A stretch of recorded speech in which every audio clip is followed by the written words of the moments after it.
Hi, I'm Chef Raphael and welcome to today's video. Now today I'm grilling once again, and today's video is how to make pork chops. Now I'm using a spice rub from Chef Rubia. It's a homemade spice rub. It's really nice and straight to the point. Now if you do not have this spice rub, you can use, on this video I've actually explained what you can do in terms of how you can make your own spice rub, and I've shown you how to apply spice rub and then grill it on the grill. Now, if you do not have a grill, you can still cook it on a pan, and it will still be delicious and nice. So watch till the end, you see how simple it is to make it. I've served with mashed potato and some nice peppers, grilled peppers. I'm sure you like it when you make yours. Let's get cooking. So for the ingredients of this recipe is just pork chops, the rub. Here I'm using the Chef Rubia's homemade barbecue rub and some oil. Now, I'll talk about the rub a little bit later, but about the pork. Now, I've done a previous video where I've done pork using a marinade. Check out the video. I'll put it in the description of the video so that you watch it if you haven't watched it. But for the pork chops, the whole point is just make sure that they're all the same size. Now, mine are not, and it's fine. Whenever this one is thicker than the others, so that means that this one will take slightly more time to cook than the rest of the two. So that's one thing you need to note. What I've done is, in fact I'll do it again now, is you need to dry it whenever you want to apply a rub. You don't want it to have too much liquid or water basically. In fact, what I will do, I'll transfer it to another plate. For now, I'll do these two pieces. Now for this particular one, the barbecue one, this one has thyme, marjoram, oregano, parsley, dill, onion powder, garlic, ginger, and salt. Now, basically, it's a mixture of different, and you can see even the herbs. It smells nice. This is something you can do by yourself by mixing whatever ingredients that you have. But the secret whenever you're doing a rub is that it should have salt, and whatever ingredients in terms of spices that you add, they will go together. Now you need the green ones to give some color. So I'll actually go on and add on this. You want some herbs like green herbs to add color to the rub. You need salt, and everything should be in powder form basically, even like your onion powder, garlic powder, ginger powder. You can do it by yourself by just mixing the ingredients in a small bowl, and then taste it. And if you like the taste, like if this, I taste this,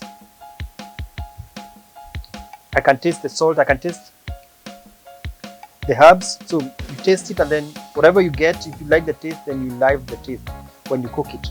So first side first. Now there's two ways of doing it. You can either press it like that,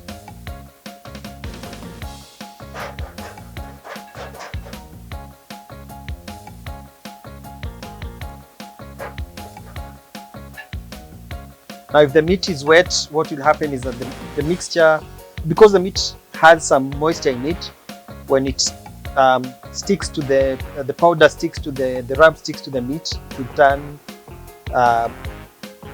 like it's moist, and that's why again we need to reduce the amount of water. So this is good. I believe this one again, I think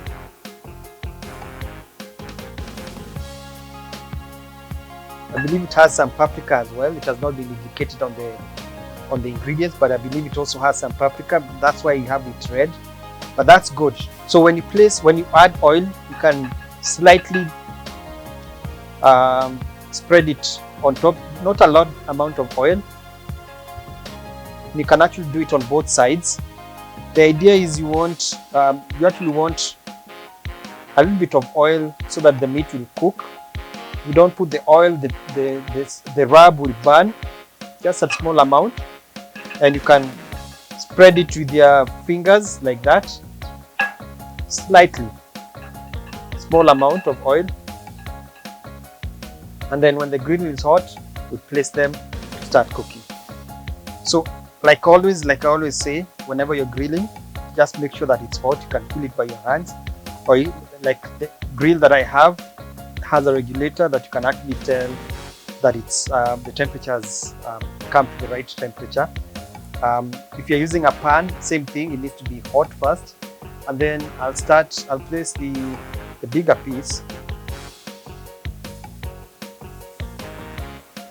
Now there are two ways you can do it. You can give it a head start of like 1 minute into cooking before putting the rest, or you can put them all together.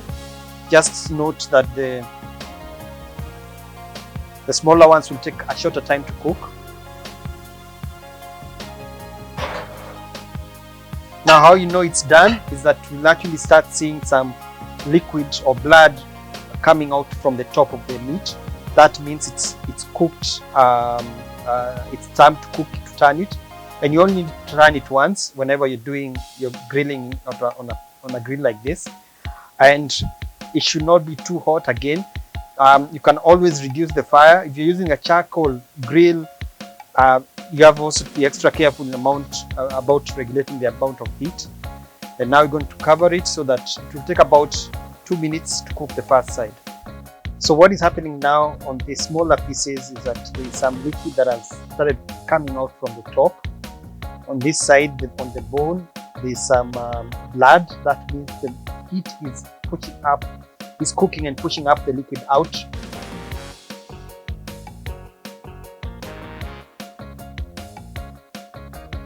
Like here on the bone, some blood, and that means that the heat is pushing up. It's cooking and pushing up the liquid out of the meat. And these two, the smaller ones, it's time to turn them. I've put the meat on medium. You can see the rub is cooking nicely. Now, this one you have to be very careful whenever you're cooking with a rub, because you don't want to burn it, but at the same time you want the flavor to be stuck to the meat. Now this other piece, also some blood is coming out, but on this side it's still dry. That means it still needs some more time to cook on the first side. So now the meat is done. Took about 2.5 minutes on each side for the smaller ones, and there it is. Now you need to leave it a little bit nice and juicy. It should not dry out. And one thing I almost forgot to say is that whenever you're moving it on the grill, do not move it like this, because what will happen is that the rub that you had applied will actually come off. Even when you're lifting it with the tongue, because the rub is still on top of the meat, if you rub it too much, what will happen is that it will come off from the meat and then you lose the flavor. And that's how you serve it. I have here some mashed potatoes, some grilled vegetables. You can use even greens or any vegetables that you like, or a salad. Some mashed. Again, you can use whatever accompaniment you like, and then just the meat. Now the bigger piece is still cooking.